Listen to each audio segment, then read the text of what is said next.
मुल्क में सोने की फी तोला कीमत में 10,000 रुपए का इजाफा हो गया है। फी तोला सोने की कीमत 4,31,936 रुपये हो गई है। 10 ग्राम सोना 8,573 रुपये के इजाफे से 3,75,459 रुपये का हो गया।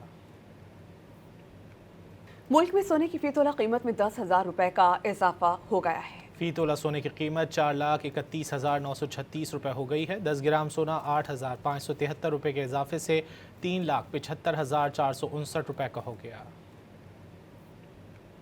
मुल्क में सोने की फी तोला कीमत में 10,000 रुपए का इजाफा हो गया है। फी तोला सोने की कीमत 4,31,936 रुपये हो गई है। 10 ग्राम सोना 8,573 रुपये के इजाफे से 3,75,459 रुपये का हो गया।